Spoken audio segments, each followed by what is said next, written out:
চারাগুলাকে যাতে টিকিয়ে রাখা যায় সেই ব্যবস্থা করা। একদম বিলুপ্ত হয়ে যাচ্ছে, একদম মরে নষ্ট হয়ে মাটি। আমরা কি কি পদ্ধতি অবলম্বন করেছি, কতদিনের মধ্যে সার প্রয়োগ করে, জায়গার মধ্যে অনেক গাছগুলা মরে গেছে, সেটা কতটুকু পরিমাণে বাজার। প্রিয় দর্শক সকলকে নমস্কার, আশা করি আপনারা অনেকটাই ভালো আছেন।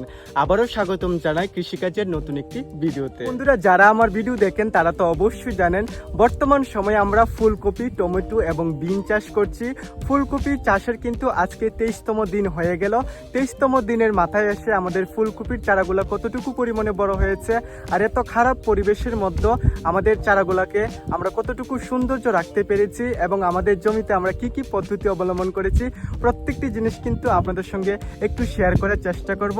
বন্ধুরা, শেয়ার করার আগে অবশ্যই আপনাদের কাছে একটি অনুরোধ থাকবে, যদি আপনাদের কাছে ভিডিওটি ভালো লাগে থাকে তাহলে অবশ্যই লাইক, কমেন্ট, শেয়ার করে এই ছোট্ট বন্ধুটিকে একটু সাপোর্ট করে যাবেন। ফাইনালি বন্ধুরা, চলে আসলাম সেই জমিতে যেখানে আমরা ফুলকপির চাষ করছি। তো বন্ধুরা, এটি কিন্তু একটি শীতকালীন ফসল, আর বর্তমানে আবহাওয়ার এতটাই পরিবর্তন হয়েছে যে শীতকালীন সময়ে এসেও কিন্তু প্রচন্ড পরিমাণ বৃষ্টি হচ্ছে, আর এটা কিন্তু প্রত্যেক কৃষক ভাইদের জন্য অনেকটাই কষ্ট ও দুঃখের ব্যাপার।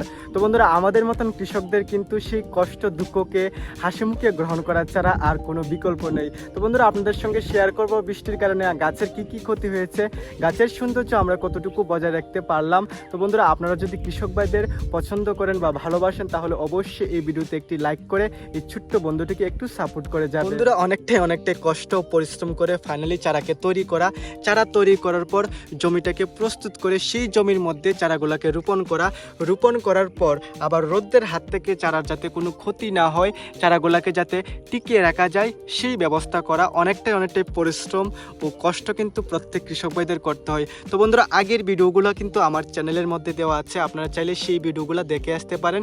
সেই ভিডিও দেখলে কিন্তু আপনারা অনেক কিছু জিনিস জানতে ও বুঝতে পারবেন। আশা করি আগের ভিডিওগুলো কিন্তু অনেকটাই ভালো লাগবে আপনাদের সকল বন্ধুদের কাছে। এখনও কিন্তু আমাদের জমির মধ্যে বৃষ্টির জলটা লেগে আছে। তো বন্ধুরা, বৃষ্টির জলটা যাতে কন্টিনিউ আমাদের জমির মধ্যে না লেগে থাকে তার জন্য কিন্তু আমরা কেল বা ড্রেন সিস্টেম করে দিয়েছিলাম।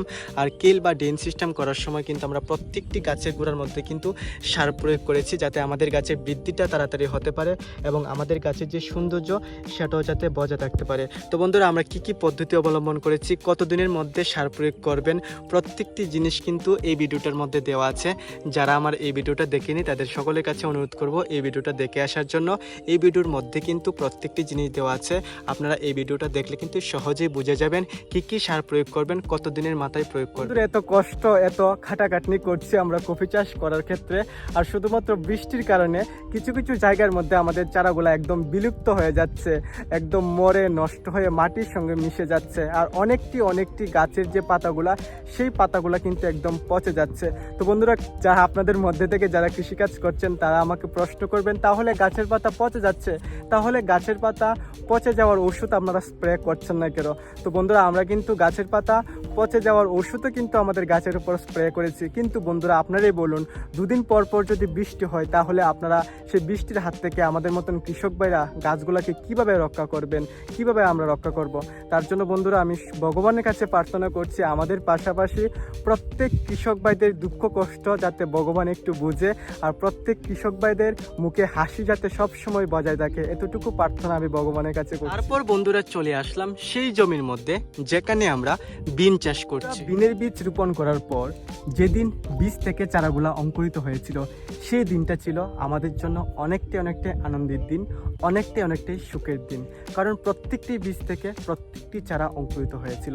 সেই সুখটাও কিন্তু বন্ধুরা আমি আপনাদের সঙ্গে শেয়ার করেছি। এখন দেখতে পাচ্ছেন বন্ধুরা, বৃষ্টির কারণে আমাদের অনেকটাই ক্ষতির সম্মুখীন হতে হয়েছে। তো দেখতে পাচ্ছেন এই যে লাইনটা, এই লাইনের মধ্যে কিন্তু আপনারা গাছ প্রায় নেই বললেই চলে, এর পাশের লাইনও কিন্তু সেম, এর পাশের লাইনও কিন্তু সেম, এইভাবে কিন্তু প্রত্যেকটি জায়গার মধ্যে কিন্তু এমন হয়েছে। তো বন্ধুরা, দেখতে পাচ্ছেন এই যে গ্যাপটা, কত বড় গ্যাপ রয়েছে, এই গ্যাপের মধ্যে কিন্তু গাছ প্রায় নেই বললেই চলে। দেখতে পাচ্ছেন বন্ধুরা, যখন বীজ থেকে চারাগুলো অঙ্কুরিত হয়েছিল তখন কিন্তু খুবই সুন্দর লাগছিল, কিন্তু বৃষ্টির কারণে এখন দেখতে পাচ্ছেন কতটুকু পরিমাণ আমাদের ক্ষতি হয়েছে। এমনভাবে কিন্তু প্রত্যেকটি এই যে জমিটা দেখতে পাচ্ছেন, জমির মধ্যে কিন্তু অনেক জায়গার মধ্যে অনেক গাছগুলা মরে গেছে শুধুমাত্র বৃষ্টির কারণে।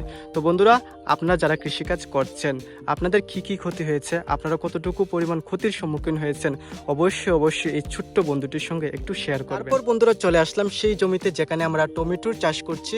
তো দেখতেই পাচ্ছেন বর্তমানে আমাদের গাছগুলো কতটুকু পরিমাণে বড় হয়েছে এবং গাছের যে সৌন্দর্য সেটা কতটুকু পরিমাণে বজায় রয়েছে। তো বন্ধুরা, বৃষ্টির কারণে কিন্তু কিছু কিছু টমেটো গাছও কিন্তু আমাদের নষ্ট হয়ে গিয়েছে, কিন্তু যেই জমির মধ্যে আমরা বিন চাষ করেছি সেই জমির তুলনায় কিন্তু টমেটো গাছের যে ক্ষতিটা, সেই ক্ষতিটা কিন্তু অনেকটাই কম হয়েছে। তারপরেও কিন্তু কৃষক ভাইরা হাসি মুখ নিয়ে চলাফেরা করার চেষ্টা করে। তো বন্ধুরা, আজকের ভিডিওটি এতটুকুই পর্যন্ত। ভিডিওটা ভালো লাগলে অবশ্যই লাইক কমেন্ট শেয়ার করে এই ছোট্ট বন্ধুটিকে একটু উৎসাহ প্রদান করবেন, যাতে আপনাদের জন্য নতুন নতুন কৃষিকাজের ভিডিও আরও নিয়ে আসতে পারে। আর যারা আমার ভিডিও নতুন দেখছেন তাদের সকলের কাছে অনুরোধ থাকবে অবশ্যই আমার ইউটিউব চ্যানেলটিকে সাবস্ক্রাইব করে এই ছোট্ট বন্ধুটিকে একটু সাপোর্ট করা যাবেন। আমার তরফ থেকে আপনাদের সকল বন্ধুদের জন্য সবসময় থাকবে অনেক অনেক ভালোবাসা ও অভিনন্দন। তো বন্ধুরা, সকলকে নমস্কার, সকলকে ভালোবাসা জানিয়ে আজকে সকল প্রিয় বন্ধুদের কাছ থেকে বিদায় নিচ্ছি।